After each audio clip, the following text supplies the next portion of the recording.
नमस्कार, channel before एक्सप्रेसमध्ये आपल्या सर्वांचं सहर्ष स्वागत। आज आपण इस्लामपूर भागातील शिवनगर या भागात आलो आहोत। शिवनगरमध्ये आल्यानंतर आज आपण या कार्यक्रमाला सुरुवात करतोय। या कार्यक्रमाचे प्रायोजक आहेत राजाराम बापू पाटील सहकारी दूध संघ इस्लामपूर। चव असेल त्याची अवघ्या महाराष्ट्राची, तसेच आरोग्याचा साथीदार रिवो वॉटर टँक। तर आपण या कार्यक्रमाला आल्यानंतर आज आपण बघत आहात हे जे आपलं नवरात्रोत्सव मंडळ शिवनगर ईश्वरपूर, आपलं नवरात्रोत्सव मंडळ शिवनगर ईश्वरपूर या मंडळाची ही मूर्ती आता आपल्याला समोर दिसते। एक सुंदर अशी मूर्ती आणि त्या मूर्तीला एक जी साडी नेसवलेली आहे। या मंडळाचं वैशिष्ट्य असं की ह्या साडीचं आज पूजन झाल्यानंतर तीच साडी उद्या लकी ड्रॉच्या माध्यमातून जी महिला विजेती आहे त्या महिलेला ती साडी प्रदान केली जाते। म्हणजे खूप कौतुकाची आणि आनंदाची बाब आहे की या मंडळाच्या या कार्यकर्त्यांनी हा जो विचार मांडलाय तो खूप उल्लेखनीय आहे आणि कौतुकास पात्र आहे। जर आपण पाहायला गेलो तर या मंडळाचं नाव आपलं आहे आणि या मंडळाची स्थापना 2015 साली झाली। आपलेपणाची भावना जपणं, आपुलकीची भावना असणं आणि माणुसकीला धरून असणारं हे मंडळ आहे। या मंडळाचं खूप खूप कौतुक। या मंडळाच्या कार्यकर्त्यांनी कशा पद्धतीनं हे काम चालू केलं, किंबहुना यांचा विचार काय आहे, कशा पद्धतीने हे लोक तयारी करतात, हे मंडळाच्या काही सदस्याकडून, महिला सदस्याकडून जाणून घेऊया। तर पहिल्यांदा आपण जाऊया या मंडळातील काही महिला सदस्य।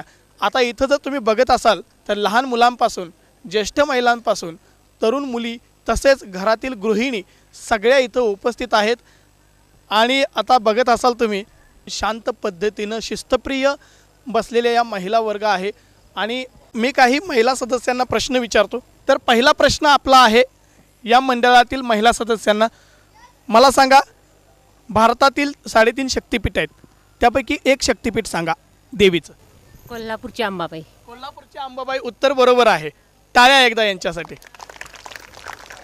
त्यानंतर दुसरा प्रश्न आपला असा आहे की भारतातील बालाजीचं जे मंदिर आहे ते कोणत्या राज्यात आहे? तिरुपती बालाजीचं मंदिर कोणत्या राज्यात आहे? तिरुपती बालाजीचं मंदिर आंध्र प्रदेशमध्ये आहे। मी तिसरा प्रश्न विचारतो, आपल्या भारताच्या तिरंग्यामध्ये 3 रंग आहेत, पैकी मधल्या रंगाचा कलर कोणता? माझे नाव अलविरा जावेद नदाफ। आपल्या तिरंगी झेंड्यातला मधला रंग पांढरा आहे। वा, हां तिथे नाव पुन्हा सांगा। अलविरा जावेद नदाफ। अलविरा जावेद नदाफ या कन्येनं दिलेलं उत्तर आहे। मला सांग तिरंग्यात किती रंग आणि मधल्या रंगाचा रंग कोणता? पहिला रंग केशरी, दुसरा पांढरा, तिसरा हिरवा आणि मधला पांढरा। वा वा वा वा, उत्तर अगदी बरोबर आहे। अलविरा ही अगदी छोटी आहे, शाळेत जाणारी कन्या, तिने दिलेलं उत्तर उत्तम आहे आणि त्यासाठी अलविराचं खूप खूप कौतुक। आपल्या तिरंग्याची आणि आपल्या देशाची शान आणि भान असणारी ही पिढी आहे, भविष्यात हीच पिढी या देशाचा कणा आहे।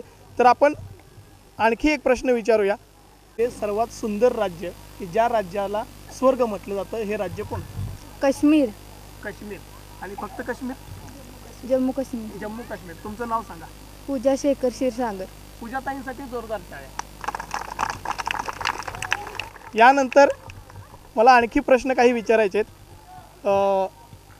आता इथं काही तरुण मंडळी सुद्धा आपल्याला आहेत। मला सांगा भारताच्या परराष्ट्र मंत्री कोण? सुषमा स्वराज। सुषमा स्वराज, अगदी उत्तर बरोबर आहे, जोरदार टाळ्या। त्यानंतर भारताची पहिली IPS महिला? किरण बेदी। किरण बेदी, करेक्ट आहे। त्यानंतर भारताची पहिली अंतराळवीर महिला? मोठ्याने नाव सांगा आणि उत्तर सांगा। तेजस्विनी दशरथ शिंदे। भारताची पहिली अंतराळवीर कल्पना चावला। कल्पना चावला हे उत्तर अगदी बरोबर आहे। यानंतर आणखी एक प्रश्न, भारतातील वैष्णवी देवीचं मंदिर कोणत्या राज्यात आहे?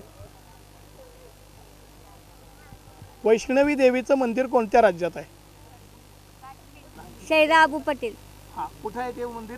काश्मीर. काश्मीरमध्ये. बरोबर आहे का? बरोबर आहे का महिला? खूप खूप कौतुक या मंडळातील महिला सदस्याकडून. यानंतर आपण आणखी काही प्रश्न तिकडे विचारणार आहोत. इथं काही महिला सदस्य आहेत. मी प्रश्न असा विचारतो, आपल्या भारतामध्ये सगळ्यात जास्त ज्वारी कुठे पिकते?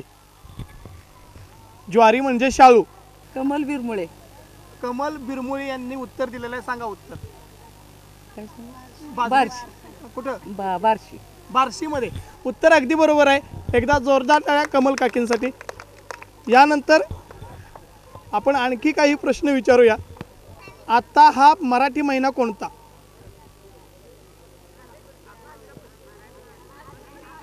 अश्विन. अश्विन करेक्ट आहे. कॉमन उत्तर आहे. कॉमन टाळ्या. या पा मारल्यानंतर खूप खूप कौतुक. त्यांनी बऱ्यापैकी उत्तरं सगळी बरोबर दिलेली आहेत. म्हणजे काय, घर चालवणं, त्याचबरोबर बाहेरच्या जगाशी संपर्क असणं आणि जगाशी देणे घेणं असणं काय असतं हे आपलं नवरात्र उत्सव मंडळ या मंडळातील महिला सदस्याकडून जाणून घेतलं. खूप खूप कौतुक. यानंतर आपण जाऊया या मंडळातील काही सदस्य की ज्यांच्यामुळे हे मंडळ उभं राहिलं. म्हणजे या जरी माता भगिनी घरात राबत असल्या तर यांच्या पाठिंब्याने हे सगळं उभं करतात.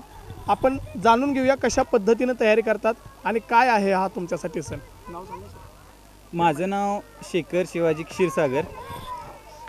या ठिकाणी आम्ही गेली 4 वर्ष झालं आपलं नवरात्रोत्सव मंडळ हे उभं करतो आहे. आणि या मंडळाचं वैशिष्ट्य म्हणजे या शिवनगरमधील काही गणपतीची 5-6 मंडळं आम्ही एकत्र येऊन हे मंडळ उभं करतो आहे. आणि या ठिकाणी जी महिलांची एकी आहे ती आपल्याला बाहेर कुठे बघायला मिळणार नाही. या ठिकाणी आम्ही विविध प्रकारचे कार्यक्रमही घेतो.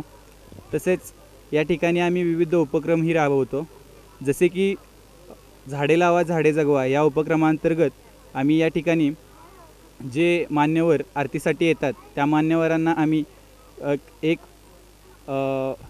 वृक्ष देतो आणि त्या पद्धतीने आम्ही झाडे लावा झाडे जगवा हा उपक्रम चालू ठेवलेला आहे.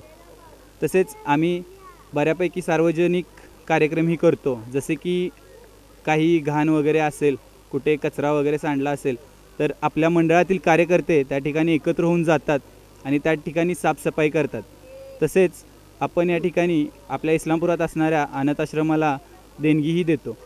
मंडळाच्या वतीने ती आपण जी शेवटला अमाऊंट शिल्लक राहते ती सगळी देणगी आपण अनाथ आश्रमाला प्रदान करतो.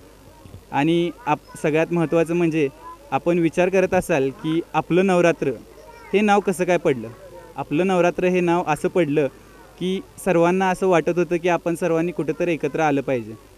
सगळे गणेश मंडळ भरपूर असतात पण एकत्र येण्यासाठी काहीतरी कारण हवं. मग आम्ही सर्वजण एकत्र बसल्यानंतर एकदा विषय निघाला की नवरात्र आपण चालू करायचं. मग त्या मंडळाला नाव काय द्यायचं हा प्रश्न फार मोठा होता. मग आमच्यातील काही मंडळींनी असं सुचवलं की आपण सगळेजण एकत्र आलोत म्हणून आपण या मंडळाला आपलं नवरात्र असं नाव देऊ. त्यामुळे आपण या आपल्या नवरात्रोत्सव मंडळाला आपलं हे नाव दिलं.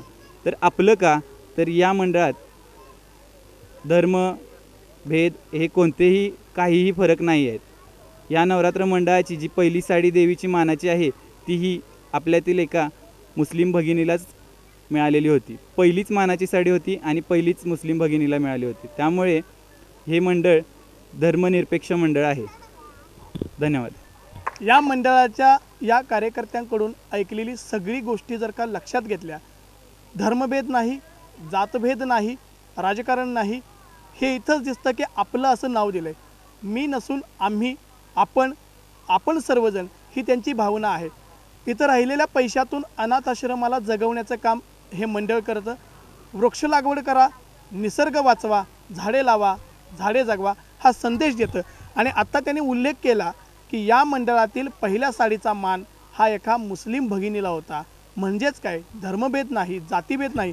मगापासून जर आपण बघितलं तर इथं बसलेल्या प्रत्येक महिलांच्यामध्ये हिंदू मुस्लिम सर्व धर्मातील एकत्रित आलेल्या महिला आहेत. जातभेद नाही, कसलाही भेद नाही.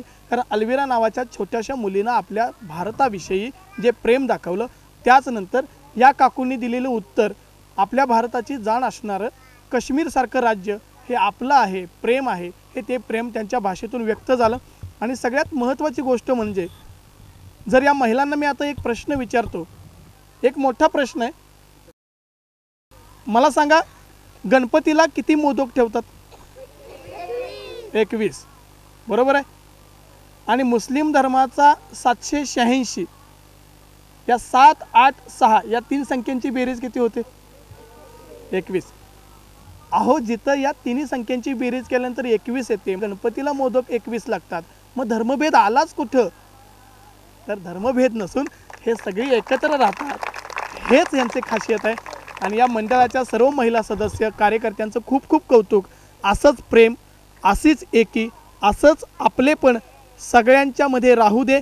आणि देवीच्या चरणी इतकीच प्रार्थना करतो की इथं प्रत्येक या महिला सदस्यांना, या कार्यकर्त्यांना सद्बुद्धी दे, सदसद विवेकबुद्धी दे, त्याचबरोबर दीर्घायुष्य देऊन यांच्या आयुष्यात उदंड आयुष्य लाभू दे, ऐश्वर्य वैभव संपन्न यांचं आयुष्य राहू दे, इतकीच प्रार्थना करतो. आणि निघूया पुढच्या प्रवासाला. धन्यवाद. जाता जाता एकदा आंबा मातेच्या नावानं, आंबा मातेच्या नावानं. थँक्यू.